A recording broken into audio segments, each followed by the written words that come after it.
Hey all, welcome back to another episode of Car Topics Explained. Today we're yet again covering another fast and furious car, Brian's Mitsubishi Evo 7. And there are quite a few weird facts behind this very recognizable Evo.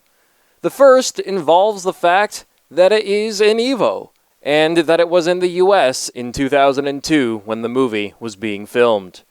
This is important because the Evo had not entered the US market yet. So how did the filmmakers even get their hands on 4 Evos for the movie?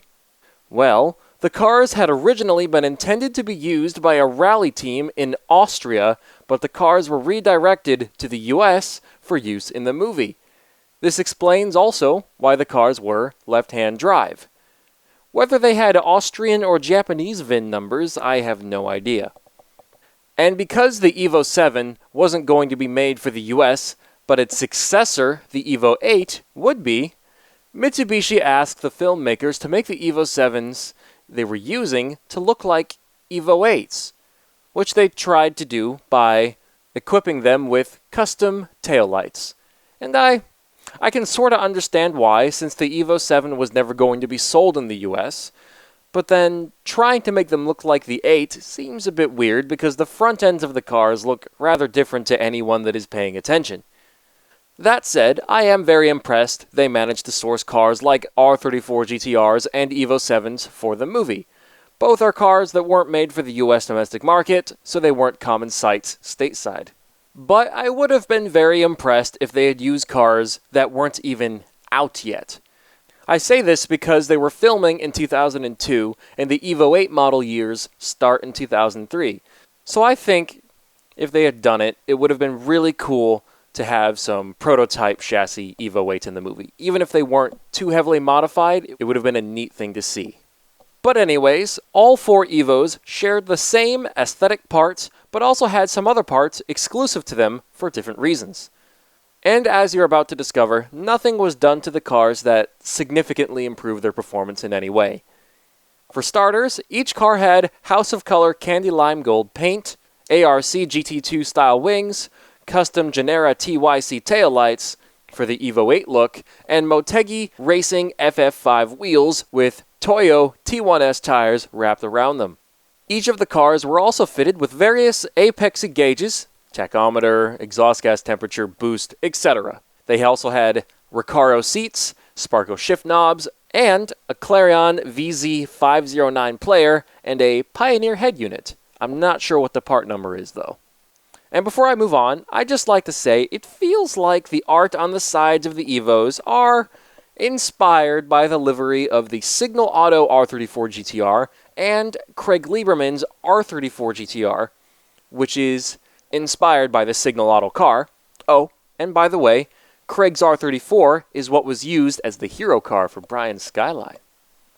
But anyways, the first Evo, also known as the hero car, which is the vehicle used for shots where the actors were in the car or when close-ups of the car were needed, which means it was kept in the most pristine condition and had things like green cam covers, AEM adjustable cam gears, a Greddy oil catch can, green vacuum hoses, and an upgraded intercooler.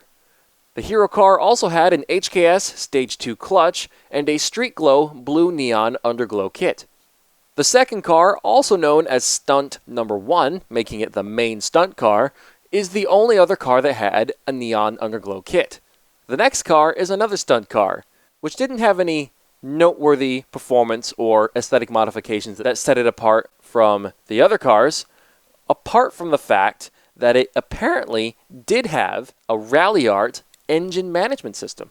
So as you can see, nothing too fancy, but hey, it's a movie, so they didn't have to equip the cars with things we would never see.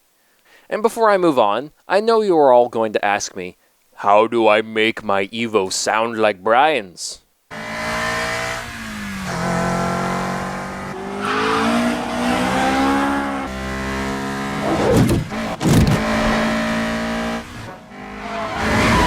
And to that, my answer is, unless if you're willing to swap a Honda motor into your car, you can't. Because, as far as I can tell, they used Honda Civic and Integra sounds for the Evo, the same way they used Turbo Honda sounds for Brian's Eclipse. Here's another thing that I've noticed, just from repeated viewings of Too Fast, Too Furious, is that during some scenes where Brian is driving the Evo, the editors used shots of the R34 GTR pedals when Brian changed gears. But anyways, that's all for the Too Fast, Too Furious Evo today. If you like this video and want to see more like it, then check out my series, Car Topics Explained. I do videos on movie cars, race cars, rare versions of cars, importing cars into the US, and certain topics regarding the future of the automotive industry. Beyond Car Topics Explained, I do car reviews, vlogs, I have a series documenting my adventures buying and modifying my own cars, and I also do gaming content. So, if any of that tickles your fancy, then have a peruse through my channel, and if you're extra cool, then maybe even subscribe. But hey, thank you for watching, and I hope you enjoyed the video. I hope to see you all next time. I, Tom, the Racing Joker, will be signing out. Keep it crazy, everybody.